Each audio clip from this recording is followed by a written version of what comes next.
ci sono i ragni.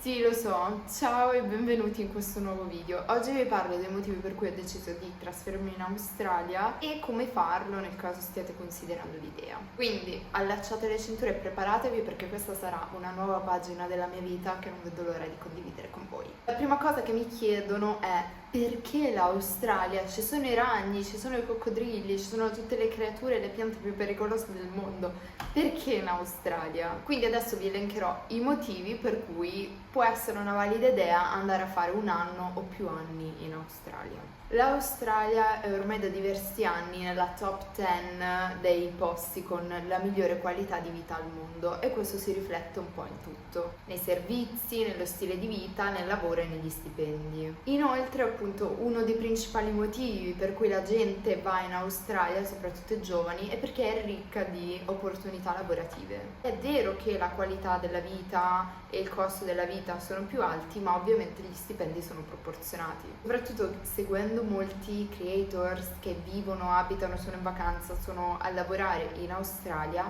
con il recente aumento dei prezzi che c'è stato in Italia negli ultimi anni, in realtà il costo della vita non è molto distante. In Australia la paga minima per ora è di circa 23 dollari lordi, equivalente in euro sono circa 14 euro. Inoltre in Australia il lavoro in nero è severamente vietato, non esistono le italianate che vediamo in televisione da metà te li do in nero, metà in busta, ti segno 2 ore in busta ma in realtà lavori 80 ore a settimana, ok? Oltre al lavoro, per quali altri motivi si va in Australia? Cos'è che ci spinge a combattere ragni e animali velenosi per visitare questo paese? Una delle cose che in Italia è severamente vietata dalla legge e che in Australia si può fare e mi ispira tantissimo e mi auguro di poter fare durante la mia esperienza è il free camping. Cosa vuol dire? Vuol dire che voi vi potete comprare il vostro van o la vostra roulotte con la vostra tenda,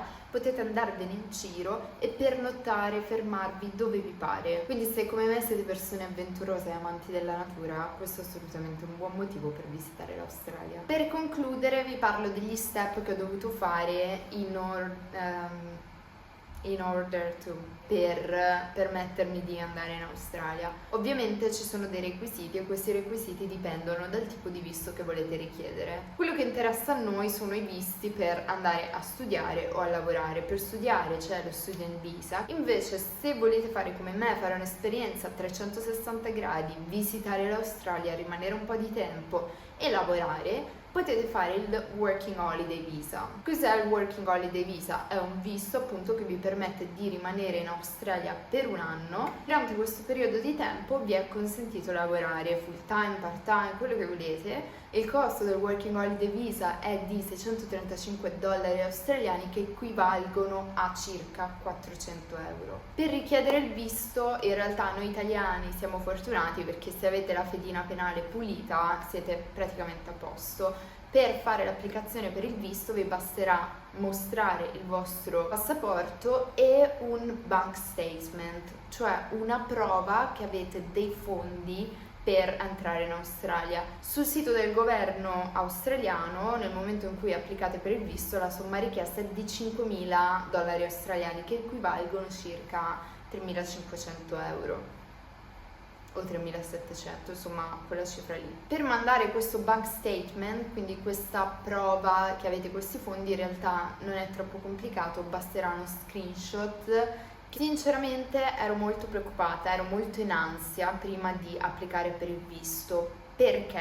Perché su internet ho visto che facevano molto terrorismo psicologico per questo visto, nel senso che dicevano che servivano un mucchio di documenti, il certificato di nascita, il certificato dove c'è scritto la patente, un sacco di cose, un sacco di documenti in inglese che io stavo impazzendo perché volevo farlo da sola, nonostante ci siano delle agenzie che ti aiutano nel processo, volevo farlo da sola e stavo impazzendo perché non riuscivo a capire da dove dovevo tirar fuori tutti questi documenti. Quindi ho chiesto a dei ragazzi che si sono trasferiti di recente in Australia. Per noi italiani in realtà è molto facile, per questo motivo basta solo il passaporto. Nel momento in cui loro mi hanno detto questa cosa qui, io ho fatto l'application per il visto, nel giro di 10 minuti mi è arrivata la conferma conferma del fatto che il mio visto era stato accettato. Dopo che il visto è stato accettato, l'unica cosa che ci rimane da fare è prenotare il biglietto, perché in realtà tutto il resto si fa una volta arrivato lì. Quali sono le prime cose da fare appena arrivati? La SIM, ovviamente, il TFN, ovvero Tax File Number, che vi serve per lavorare e pagare le tasse in Australia, l'assicurazione sanitaria e ovviamente, ultima ma più importante, aprire il proprio conto bancario. Infatti, anche se usate, che ne so, Revolut, Wise, eccetera eccetera,